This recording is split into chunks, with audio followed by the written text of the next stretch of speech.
So I got a chance to see A Strange Loop, a Pulitzer-winning Broadway play, and this was my first time ever seeing any Broadway play. And girl, I'm shook. Y'all already know what time it is. I got the black V-neck on.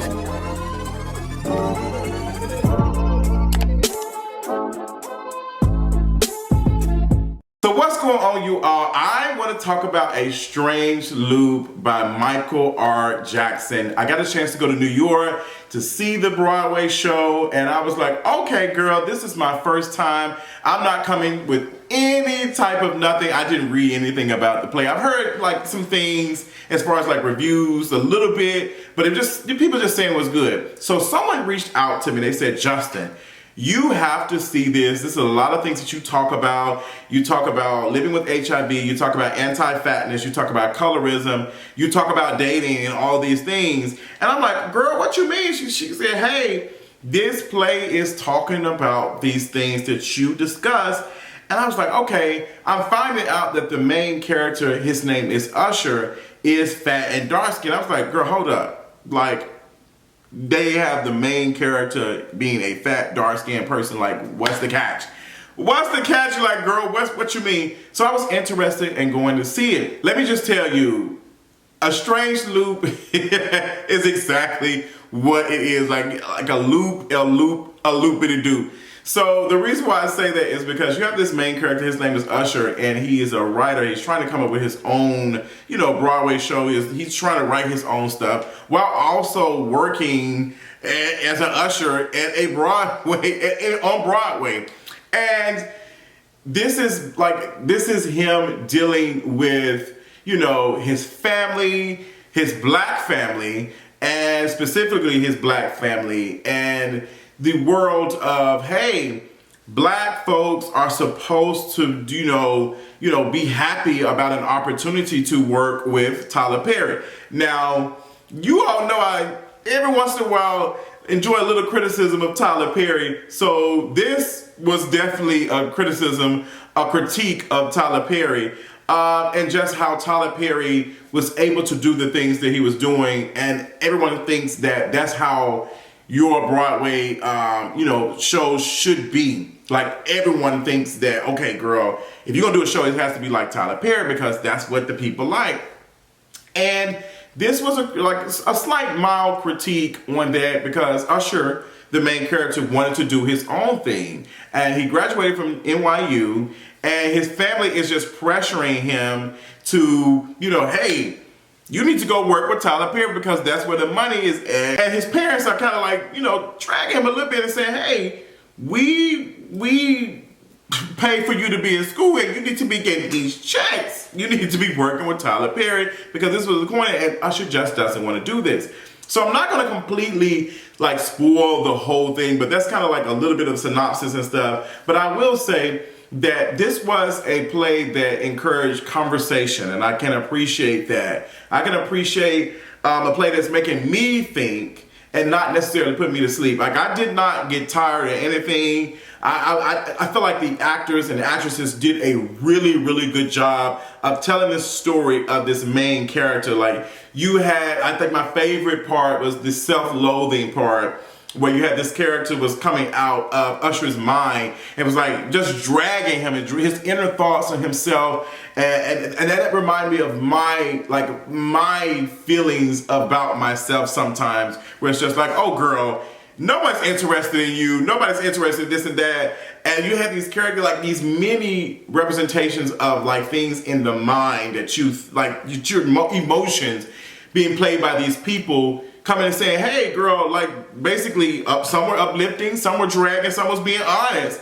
And I was like, okay, this is really good. Now, I was told that there was a little bit of trigger warning for people living with HIV, and because as a person that's living with HIV, they informed me like, hey girl, like this is going to be, there's going to be some stuff. And then I saw what it was, and I wasn't necessarily triggered, but I did realize that it could be triggering for some folks because you had a situation where, I don't want to spoil it, but someone was having a conversation. It was just like, you need to be making sure that you're not out here catching the AIDS or the HIV. You need to be you don't need to be doing any of these things. And also this character is like going to the doctor like, I'm not even having sex. And the doctor's even shook. The doctor's like, girl, what you mean you're not getting in? You need to be out here getting it. You need to be getting it in.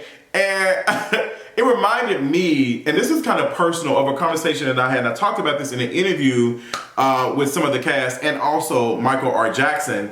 It was a brilliant interview. It was 45 minutes, so I really, really enjoyed that conversation. It was like doing a podcast, so I encourage you all to check it out. So it reminded me of the conversation I had with my mother when I first told her that I tested positive for HIV. And she was just like, I thought you were doing everything that you were supposed to do to protect yourself. You told me you was going to protect yourself.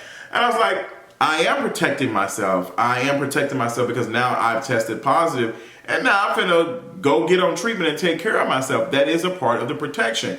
So you have this person who's just like, you don't want to be, not necessarily the stigma, but you don't want to be a stereotype.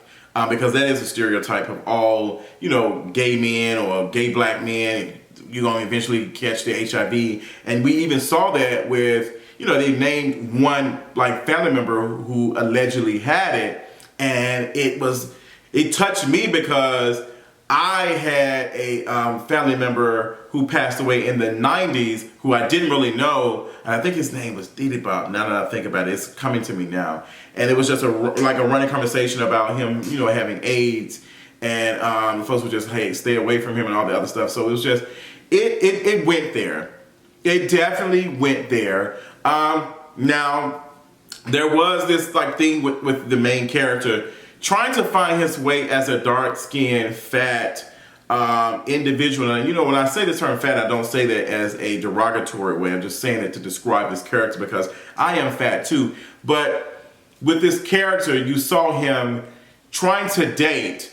He was trying to date and find love, and he just didn't know where to find it at. Now, I was dragging a little bit because I'm like, okay, Usher is on all of the apps except Jack'd. And I'm like, why is Usher not on Jack'd? It's like, because everyone knows that Jack'd is supposed to be the app where a lot of black men be on. Other apps, are kind of like Grindr, Growler, and all the other stuff that they mention. It's where, kind of the leather white men be on and all the other stuff. So, there was a part of the scene where Usher did meet up with one of these people. And that was a lot. That was a lot. But it made me think and take this and have a conversation with other folks who feel like that they cannot date black men because black men are not, necessarily like loving them or find them attractive. So they go and, maybe date a white man who's accepting of them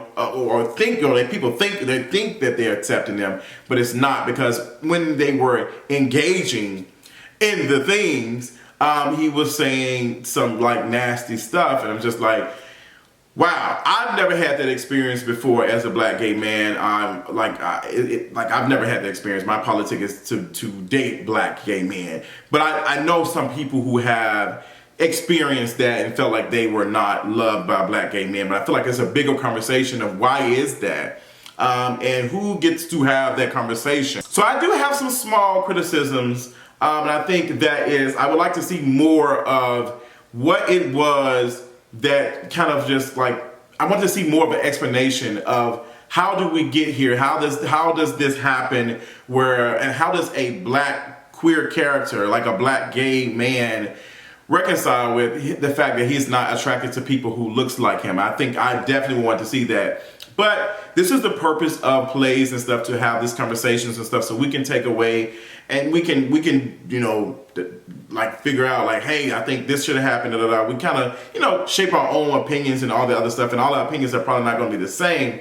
But we know one things and two things are true, and we can run with that. But I think overall this play, without spoiling it too much, I think it was pretty good. They have went on to win. Michael R. Jackson got his Tony. Shout out to him. It's the moment right now. Everyone is celebrating him. The show had a lot of nominations. I think they had 11 nominations in total, and I'm not sure how many they won as of today. But girl, I'm happy for them. I'm happy for them and the team. The conversation that we had, the interview was really, really good. It was good energy, good vibes and stuff. And they were being as open as, you know, someone can be, well, working on something like this is getting a lot of attention. Because when I went there, it was packed. Girl, she was packed boots. She was packed boots. And it was just like, it was beautiful seeing, you know, people being interested in getting back into the spirit of going out and enjoying themselves after, you know, 2 years of like essentially being stuck in the house, especially in New York. It was good. I do encourage those who are interested, who are in New York, to probably go see it and check it out, because I'm curious of, you know, a lot of people's like thoughts on certain things. Now, for those who plan on going to see the play and already seen the play, please leave a comment and tell me what you thought of it and what your thoughts are. So A Strange Loop is doing something special for my patrons over on Patreon. They're giving me 2 pair of tickets to give away to anyone who is interested in going to see A Strange Loop in the near future. Details will be provided for those who are on Patreon and those who are interested. And thank you so much to A Strange Loop, and I'll talk to you all soon. Bye.